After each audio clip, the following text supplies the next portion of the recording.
A lot of people keep these in their packs or their survival kits, and they feel like, okay, I have a ferro rod, I know I can get a fire. But the truth is, if any of you have tried to use these out in the field, it's not as easy as you'd think. And today we're going to do a really basic beginner's tutorial on how to get flames with this.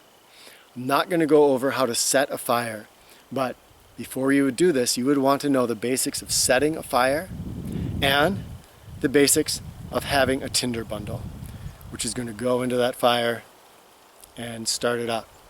So I'm not going to go over those two aspects. We're going to talk about how to get flame using this. There's two things we're going to need. The first is a substrate, a material that we're going to get to take flame. And there's a lot of different materials you can use, but if you've struck into something over and over again, you've tried 20 times, chances are that your material is not going to work, especially if it's a dry material. And we need this to be something that's thin enough that it's going to take, like dried grasses. If you lay down a piece of birch bark and you use your knife at a 90-degree angle and you shave back and forth, you'll get a dust, basically like a birch bark dust, that usually takes with a single strike from this. Today we're going to do it on not a super ideal medium. We're going to use some of these oak leaves behind us. And the reason we're going to do that is you're going to be able to see what comes off of these. We'll do some in slow motion too, so you can see what comes off, because some of this material is actually scraped off. And when you do it with this technique that we're going to show, I'm actually going to have Brett, who teaches with me here at Rewild U. He's really, really good with these. And we're going to use his technique, and it scrapes off pieces of this that fall in, and you're going to be able to see how those pieces ignite.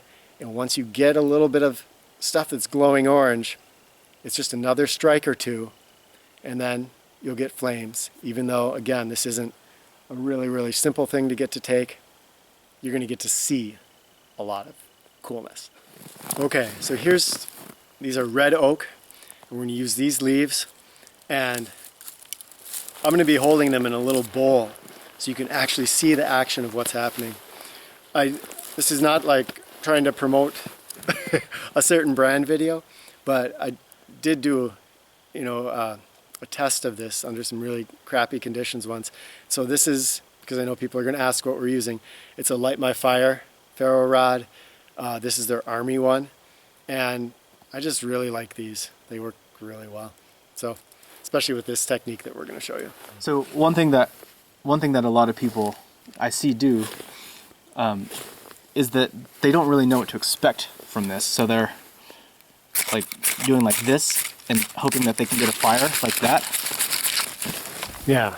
And so without knowing how powerful these things can be, you might sit there and struggle trying to get a fire like this and then give up thinking I'm not doing this right or something's wrong. A lot of people have trouble controlling the end of this. What I've kind of started doing is putting my finger underneath here and almost just kind of squeezing, like I'm using this thumb to press into it, and then I can get a really steady scrape, and I can really control where I'm aiming at. So if I wanted to like light a specific thing, like I can aim it, and I'm not having a lot of trouble. I've seen a lot of people trying to put it in there into the tinder bundle directly, and then as they're scraping, they start pushing their stuff away, and by the end, there's just got a big hole in the middle. I used to do that all the time.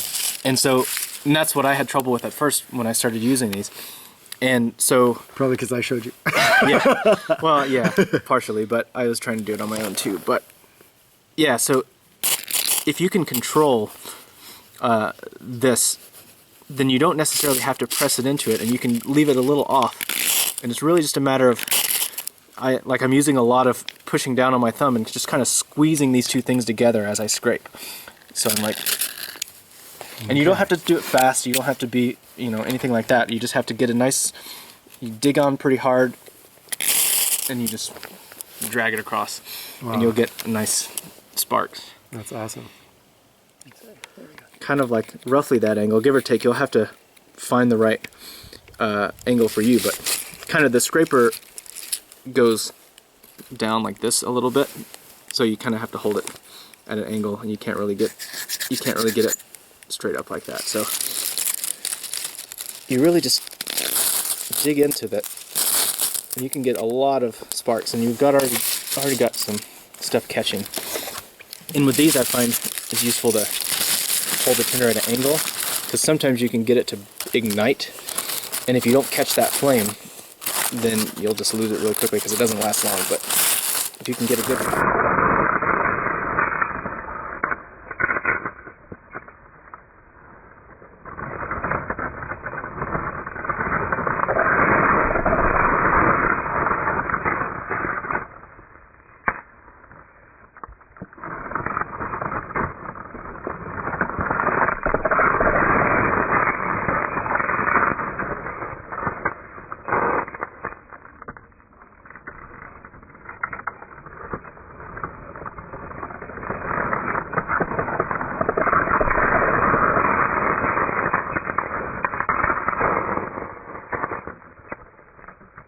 There we go.